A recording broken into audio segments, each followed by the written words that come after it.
সিলেটের আলিয়া মাদ্রাসা মাঠে প্রথম নির্বাচনী জনসভায় যোগ দেবেন বিএনপির চেয়ারম্যান তারেক রহমান। তার আগমন উপলক্ষে নগর জুড়ে উৎসবের আমেজ। রাতেই জনসভাস্থল ও আশপাশের এলাকায় অবস্থান নেন হাজারো নেতাকর্মী। শীত উপেক্ষা করে রাতভর মাঠে আসতে থাকেন দূর দূরান্তের নেতাকর্মীরা। চলতে থাকে স্লোগান। মাঠের বাইরে বিএনপির পতাকা, প্লাস্টিকের ধানের শীষ ও তারেক রহমানের ছবি সংবলিত ব্যাজ বিক্রি করছেন অনেকে। আশপাশের রাস্তা জুড়ে সাজানো হয়েছে ফেস্টুন ব্যানার, নির্মাণ করা হয়েছে তোরণও। সকালে আলিয়া মাদ্রাসা মাঠে সমাবেশে যোগ দেবেন তারেক রহমান। ফিরতি পথে মৌলভীবাজার, হবিগঞ্জের শায়েস্তাগঞ্জ, ব্রাহ্মণবাড়িয়ার সরাইল, কিশোরগঞ্জের ভৈরব, নরসিংদী এবং নারায়ণগঞ্জের রূপগঞ্জে সমাবেশে বক্তব্য রাখবেন তিনি। বিজলি কেবলসের স্কিন কোটেড ইনসুলেশন আগুন প্রতিরোধী। বিজলি কেবলস, নিরাপদ আজীবন।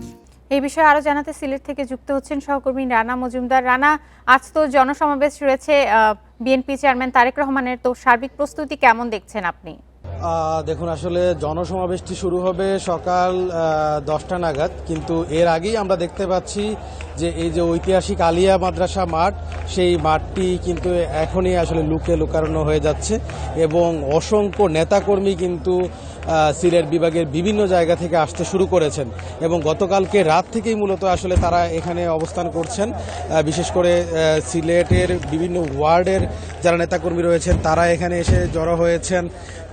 বিভিন্ন জেলা উপজেলা থেকে আসলে যারা নেতাকর্মী রয়েছেন তারা এখানে এসে উপস্থিত হয়েছেন এবং তারা নানা স্লোগানে তারা এই যে ঐতিহাসিক আলিয়া মাদ্রাসার মাঠটি সেটি কিন্তু মুখরিত করে রেখেছেন এবং গতকালকেও আমরা দেখেছি যে নেতাকর্মীদের মধ্যে বিপুল উৎসাহ উদ্দীপনা ছিল এবং আজকেও একই ধরনের উৎসাহ উদ্দীপনা আমরা কিন্তু এখানে লক্ষ্য করতে পারছি এবং তার এই আগমনে তাদের মধ্যে আসলে এক ধরনের ব্যাপক উৎসাহ উদ্দীপনা সঞ্চার হয়েছে এবং তারা আশা করেন এই যে জনসমাবেশটি যেটি অনুষ্ঠিত হবে সেটি আসলে ইতিহাসের অন্যান্য যে কোনো জনসমাবেশকে ছাড়িয়ে যাবে এবং এখানে লাখো জনতার একটি সমাগম হবে বলে তারা আশা করছেন। পাশাপাশি আপনি জানেন যে গতকালকে কিন্তু রাত 7:56 তারেক রহমানকে বহনকারী BG227 বাংলাদেশ বিমানের ফ্লাইটটি সেটি কিন্তু সিলেটে এসে পৌঁছায় এবং সিলেটে আসার পর মূলত তিনি হযরত শাহজালাল রহমতুল্লাহি আলাইহির মাজার জিয়ারত করেন এবং পরবর্তীতে তিনি হযরত শাহপরান রহমতুল্লাহি আলাইহির মাজার জিয়ারত করেন এবং এই দুই মাজার জিয়ারত করার পর কিন্তু তিনি তার শ্বশুরবাড়ি দক্ষিণ সুরমার সিলামে, যেখানে তার শ্বশুরবাড়ি, তিনি সেখানেও গিয়েছিলেন এবং সেখানে গিয়ে তিনি শ্বশুরবাড়ির যারা আত্মীয় স্বজন রয়েছেন তাদের সঙ্গে কুশল বিনিময় করেছেন। এর আগে কিন্তু আমরা দেখেছি যে আসলে তিনি যখন এয়ারপোর্ট থেকে তিনি মাজারে আসছিলেন তখন রাস্তার দুই পাশেই আসলে অসংখ্য মানুষের সমাগম ছিল এবং সবাই তাকে আসলে এক নজর দেখার জন্য উৎসুক হয়েছিলেন এবং তিনিও এই লাখো জনতার যে স্বাগতম সেটিকে আসলে তিনিও অভিবাদন জানিয়েছেন। পাশাপাশি আপনি জানেন যে আসলে সিলেটের সাথে যে তার একটি আত্মীয়তার সম্পর্ক, সেই সম্পর্ককেও আসলে তিনি সেই অনেকটাই আনন্দবোধ করেন, নিজেকে হাফ সিলেটি হিসাবে তিনি বিভিন্ন সময় তিনি বলেছেন। তো সেই জায়গা থেকেও আসলে সিলেটের যারা মানুষজন রয়েছেন তাদের এক ধরনের আনন্দবোধ কাজ করে তারেক রহমানকে নিয়ে। পাশাপাশি আমরা দেখেছি যে এখানকার নিরাপত্তা পরিস্থিতি নিয়ে যদি একটু জানাই তাহলে আমরা দেখেছি এখানে পুলিশ বাহিনীর সদস্যরা কাজ করছে, পাশাপাশি আনসার, বিজিবি, সেনাবাহিনীর সদস্যরাও কিন্তু এখানে কাজ করছে।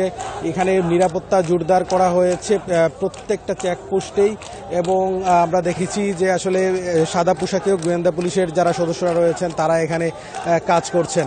অর্থাৎ সম্মিলিত আসলে নিরাপত্তা বাহিনী, যারা আইন শৃঙ্খলা রক্ষাকারী বাহিনী যারা রয়েছেন সবাই মিলেই কিন্তু আসলে এখানে নিরাপত্তার কাজটি করে যাচ্ছেন।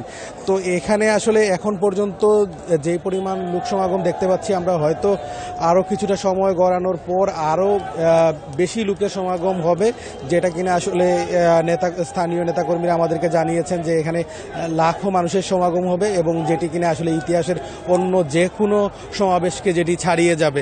পাশাপাশি আপনাকে যদি সারা দিনের আজকের তার যে শিডিউলটি যেটি আমাদের কাছে রয়েছে সেটি সম্পর্কে যদি জানাই তাহলে আজকে সকাল 10টার দিকে তিনি গ্র্যান্ড সিলেটে অরাজনৈতিক কিছু শিক্ষার্থীদের সাথে তার একটি মতবিনিময় সভা অনুষ্ঠিত হবে এবং পরবর্তীতে কিন্তু তিনি এই ঐতিহাসিক আলিয়া মাদ্রাসা মাঠে যেখানে আমরা অবস্থান করছি সেখানে এসে তিনি এই জনসভায় যোগ দিবেন এবং তার নির্বাচনী প্রচারণা আনুষ্ঠানিকভাবে শুরু করবেন। তো তারেক রহমানের আলিয়া মাদ্রাসা মাদ্রাসা মাঠে জনসভা নিয়ে এই ছিল আমার কাছে সবশেষ।